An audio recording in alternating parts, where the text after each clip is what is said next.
Hola, mi nombre es Carmen Rojas Sandoval, soy arqueóloga del Instituto Nacional de Antropología e Historia.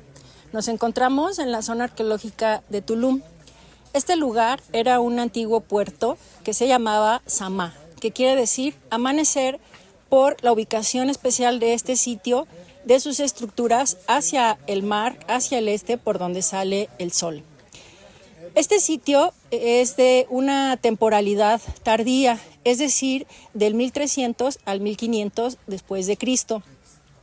Era un puerto que tuvo muchísima importancia porque conectaba ciudades como Xamanjá, que es el actual Playa del Carmen, Cozumel, Isla Mujeres, y la navegación procedía desde Honduras, la bahía de Chetumal, el arrecife de Siancán, y era un importante enclave para el comercio, tanto de mercancías como jade, metates, pieles, textiles, plumas y oro en polvo de esas plumas, aunque el oro pues no era muy común entre los mayas.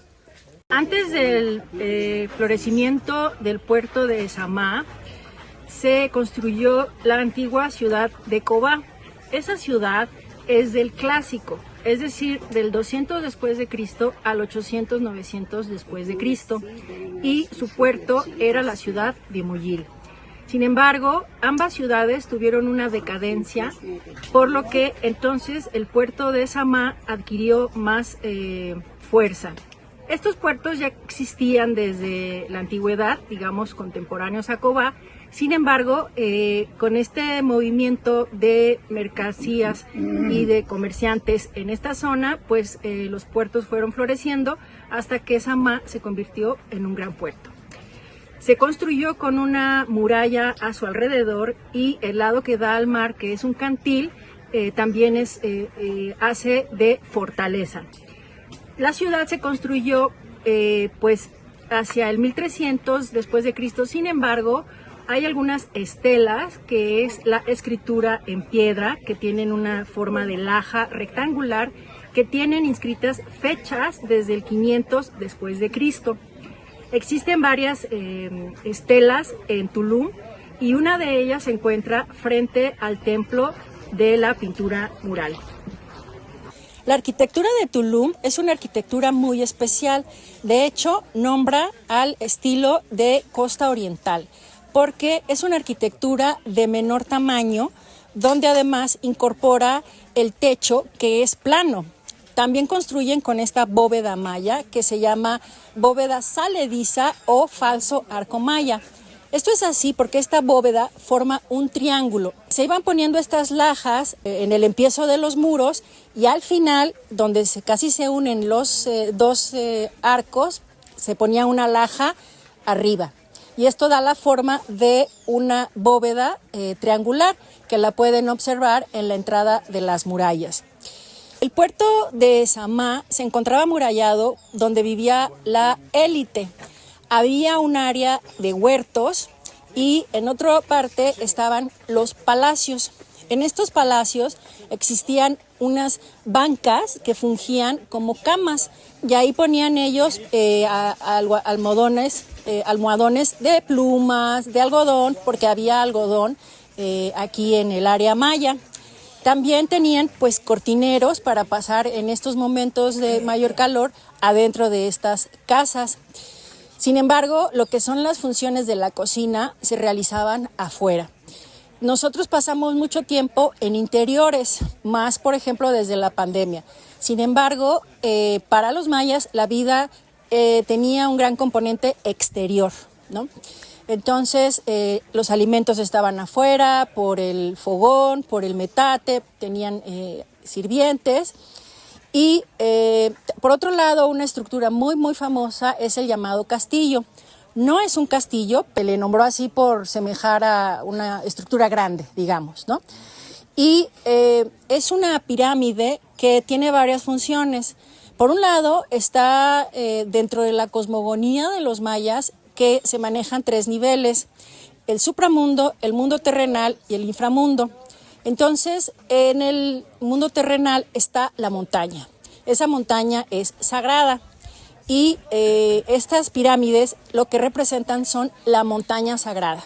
Siempre que vean una pirámide, en cualquier lugar de Mesoamérica, es una montaña sagrada. En algunas de ellas se realizaban sacrificios humanos. Ese es el caso de la pirámide de Tulum. Había una laja recta para colocar a los individuos. Al interior de la muralla de Tulum existe otra muralla que delimita el área cívico-ceremonial, es decir, que divide las casas, los huertos de este espacio pues ceremonial, pero también que era importante para los asuntos políticos, ¿no? Había una plataforma donde se hacían danzas y todas las estructuras de Tulum estaban pintadas, estaban encaladas. Entonces las podemos imaginar de blanco con motivos, por ejemplo, rojo. Porque dentro de la paleta de colores en el área maya pues tenemos el azul, el ocre, el rojo, el negro. Como por ejemplo en el Templo de los Frescos vamos a explicar que tenían diversos colores y la narrativa que tenía. También el castillo de Tulum servía a manera de faro, no necesariamente como una luz que actualmente los faros proyectan, sino que cuando se navega hay una barrera arrecifal afuera en el mar. Y esta barrera arrecifal es una de las más grandes del mundo, la segunda después de la Gran Barrera Arrecifal australiana. Esta se llama la Gran Barrera Arrecifal mesoamericana. Entonces, ellos iban navegando por fuera y para poder entrar a Tulum tenían que alinearse perfectamente con el castillo para poder alinear las embarcaciones y no tener problemas con el oleaje. Los mayas de Tulum conocían muy bien el cielo, la geografía, y por eso podían cruzar hacia Cozumel, hacia Isla Mujeres, llegar a Cancún, y bueno, eran unos excelentes comerciantes. También se comerciaba con esclavos, a pesar de que la sociedad maya no era una sociedad basada en el esclavismo. El puerto de Samá o Tulum se relaciona con la cosmología y la religión en el sentido de que todas las ciudades en Mesoamérica, que es los grupos indígenas que existieron en el pasado, a la cual pertenecían los mayas, las ciudades tenían una geografía sagrada. Entonces eran proyectadas además de norte a sur, con los puntos cardinales, sus calles orientadas de norte a sur, y en ella están representando tres elementos: el agua, la montaña y la cueva, porque de la montaña está la cueva y sale el agua. Y si no está uno de estos elementos, ellos lo representaban o lo traían.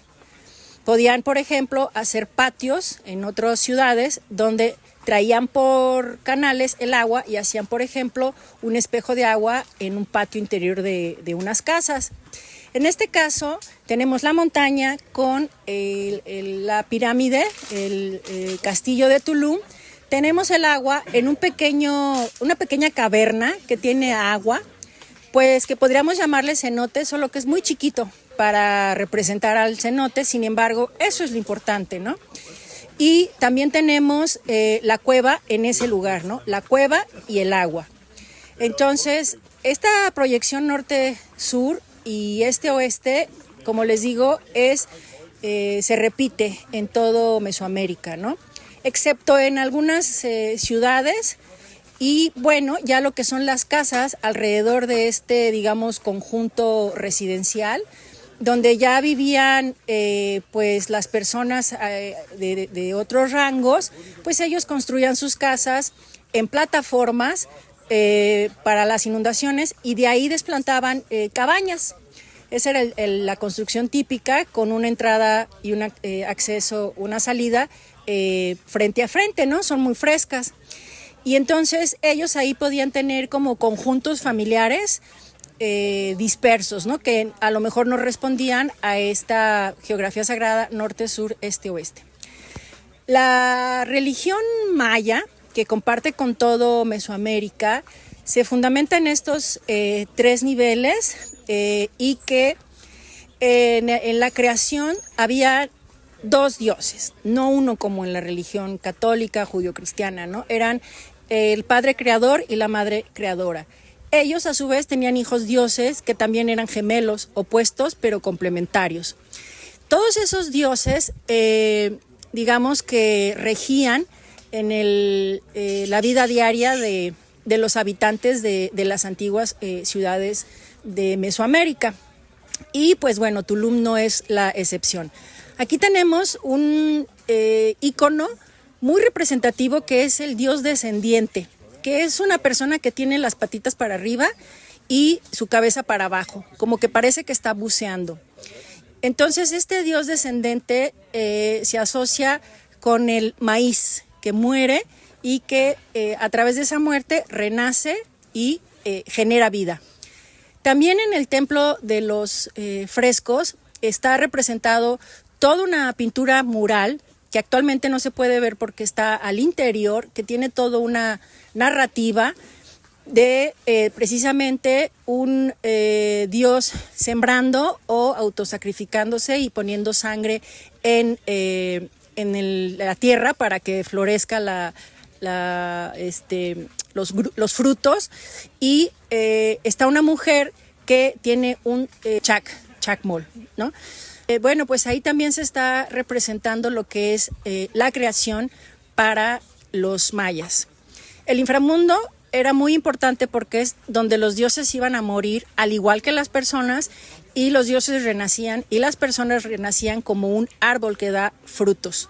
Tenían que pasar diferentes casas, la casa de las obsidianas, la casa del frío, la casa del jaguar, hasta llegar al último mundo, que era el mundo de los muertos, donde regía el Señor de la Muerte. Creo que uno de sus nombres es Kisim, pero es otra acepción más específica. Y entonces, pues de ahí renacían. Entonces, este era el pensamiento mesoamericano, que es muy diferente de lo que pues las otras personas de la cultura occidental se tienen, ¿no? Porque el inframundo no era un infierno, ni se pagaban culpas por haberse portado mal. Tenían más bien muertes gloriosas, como la mujer en parto, el hombre en batalla, los ahogados. Y bueno, pues tenían una visión diferente donde regía sobre todo los opuestos, el agua y el fuego, lo frío y lo caliente, la vida y la muerte. Y pues esto era así porque ellos fueron unos grandes observadores de la naturaleza y encontraron todos estos opuestos de la vida. Entonces el pensamiento pues mesoamericano es muy interesante, muy bonito, y también nos enseña a tener esta visión de que hay que respetar no solo la naturaleza por mantener nuestro ambiente sano, sino que para ellos la montaña está viva, el agua está viva, el viento está vivo, nuestro cuerpo es una extensión de la tierra, ¿no? Nuestros cabellos pues son los digamos pelos del elote, ¿no? Entonces pues en esta visión, digamos, al estar vivo todos estos entes de la naturaleza pues se respetan, ¿no? Se respetan más porque pues se sabe que ellos nos proveen de los mantenimientos que necesitamos, ¿no? Entonces pues es una filosofía, una cosmovisión que pues es muy interesante para valorarse y que forma parte de nuestro pasado como mexicanos, y que pues hay que valorar y aprender de eso para las condiciones actuales de nuestro mundo. No regresar necesariamente a como eran, pero sí pues entender estos conceptos para pues mejorar nuestra condición actual. Entre muchas similitudes más, en esta cultura existía el culto al dios del viento, cuyo nombre es diferente en cada lengua. En maya era Kukulcán. Una característica de los templos dedicados al dios del viento es la planta circular, aunque son poco comunes entre los mayas. Aquí tenemos una bonita vista de lo que era este antiguo puerto de Samá. Podemos apreciar lo que son los palacios, como el palacio del Xalach-Winik, enfrente, que significa el del gobernante. Podemos ver el castillo, podemos ver lo que es la selva, la vegetación de transición de la costa, y también tenemos lo que es el Templo del Mar, y pues es una zona muy bonita porque tiene el hermoso mar Caribe.